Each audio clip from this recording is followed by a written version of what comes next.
అసలు ఎవరు ఏం ఆలోచిస్తున్నారో తెలియడం లేదు. ఆ బలరాం సైలెంట్ గా ఉన్నాడంటే కొంపతీసి అతను కూడా రాతకి సపోర్ట్ గా మారిపోయాడేమో. మన స్టేటస్ గురించి మనమే గొప్పగా చెప్పుకున్నాం కదా.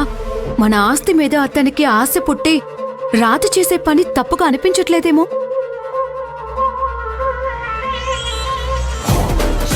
రాత ఇక్కడే ఉంటే మెల్లగా వాడు వచ్చి చేరి లైఫ్ సెటిల్ చేసుకోవాలని ఆలోచిస్తున్నారేమో. నో, అలా జరగడానికి వీల్లేదు. వీల్లేదని మనం అనుకుంటే సరిపోతుందా? అలా జరగకుండా ఆపడానికి ఏదో ఒకటి చెయ్యాలమ్మా. రాధ విషయంలో మావయ్య మనసు మారిందంటే మాత్రం ఇక మనం ఆ రాధకి బానిసలుగా బ్రతకాల్సిందే. బానిసలుగా బతకాల్సిన కర్మ మనకేంటి? ఎప్పటికైనా ఈ ఇంటిని ఏలేది మనమే. నీకు పట్టం కట్టేదాకా నేను పట్టు వదలకుండా ప్రయత్నిస్తూనే ఉంటాను.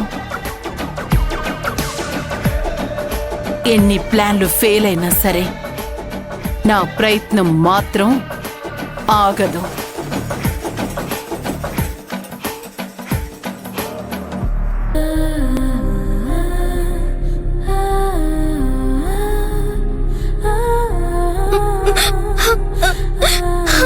ఖుషి, నానమ్మ,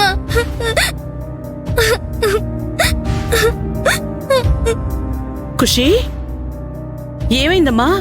ఎందుకు ఏడుస్తున్నావు? అమ్మ నాన్నలు హ్యాపీగా లేరు నానమ్మ. మీరు చెప్పినట్టు వాళ్ళు నా కోసమే యాక్ట్ చేస్తున్నారని నాకు అర్థమైపోయింది. ఊరుకో. అదేం లేదు ఖుషి. డాడీ ఏదో ఆఫీస్ టెన్షన్స్ లో అలా బిహేవ్ చేశాడు.